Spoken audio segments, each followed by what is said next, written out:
Bapak pendidikan kita sudah mengkonsep iklim pendidikan Indonesia untuk keberlangsungannya seperti apa.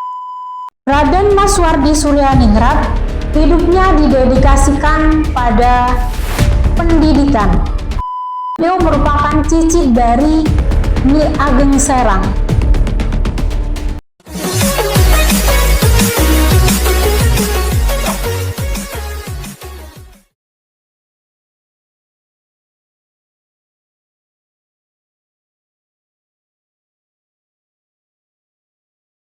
Ya. Bismillahirrahmanirrahim. Assalamualaikum warahmatullahi wabarakatuh. Perkenalkan, saya Hotimatul Munawarah. Saya seorang pemerhati pendidikan dan juga mengajar di salah satu SMP swasta, yaitu SMP Islam Al-Akhtar di Desa Somber, Kecamatan Tambelangan, Kabupaten Sampang.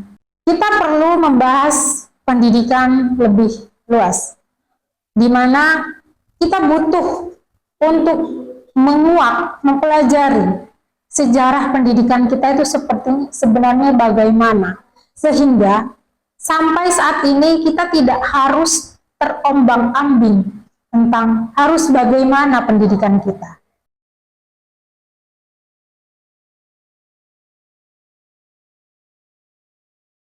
Beliau lahir di Yogyakarta pada tanggal 2 Mei 1889,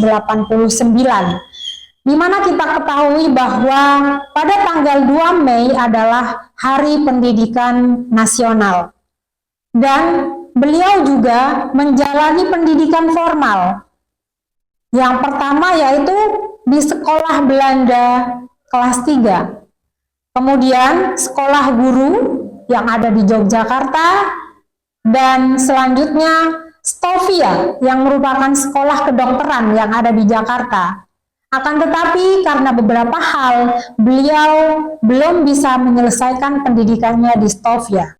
Raden Mas Wardi Suryaningrat merupakan cucu dari Kanjeng Gusti Pangeran Adipati Aryo Pakualam III.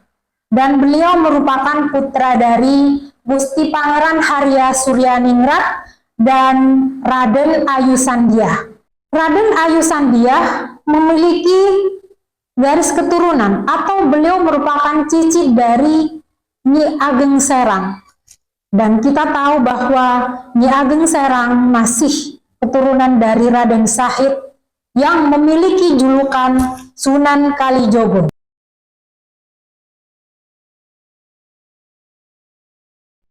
Raden Mas Wardi Suryaningrat hidupnya didedikasikan dalam hal pendidikan, salah satunya.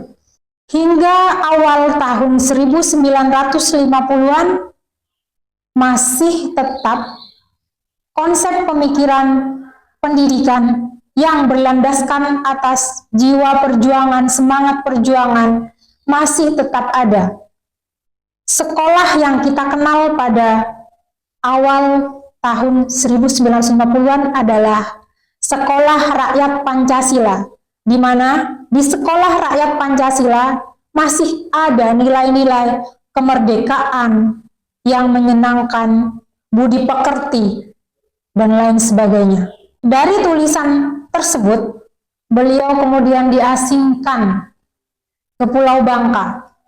Akan tetapi, setelah dari pengasingan tersebut, beliau kembali berjuang dengan teman-temannya, mendirikan sebuah perguruan yang kita kenal dengan Taman Siswa. Taman Siswa merupakan tempat belajar, merupakan sekolah yang didirikan sebagai bentuk protes terhadap sistem pendidikan kolonial Belanda, di mana di Taman Siswa adalah sistem yang dilakukan adalah sistem Among, yaitu benar-benar memerdekakan siswa, menyenangkan dan memahami kodratnya. Raden Mas Suryaningrat tetap berjuang memperjuangkan hak pendidikan bangsa pribumi beserta teman-temannya, meskipun beliau masih tetap mengalami kendala-kendala dari pemerintah kolonial Belanda.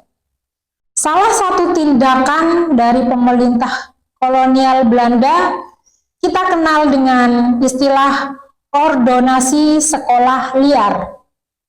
Akan tetapi, banyak media dan kalangan yang tidak menyetujui tindakan-tindakan tersebut. Hingga akhirnya perjuangan dari Raden Mas Suryaningrat tersebut bisa berjalan terus.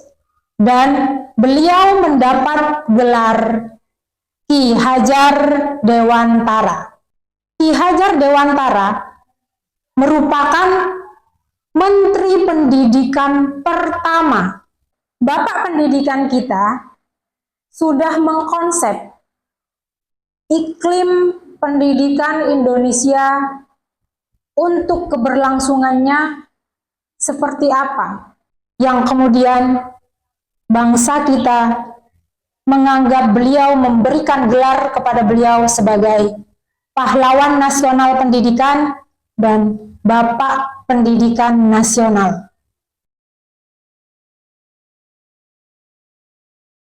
Beliau wafat pada 26 April 1959. Setelah saat itu memasuki Orde Baru, tujuan pendidikan bangsa Indonesia sudah berbalik arah jauh, di mana pendidikan saat itu hingga sekarang yang kita rasakan masih mengedepankan kapitalisme daripada jiwa perjuangan kemerdekaan itu sendiri. Nah, apakah saat ini kita tidak bertanya-tanya tentang pendidikan kita saat ini? Sebenarnya, masihkah ada nilai-nilai yang diajarkan di taman siswa kita terapkan hingga saat ini?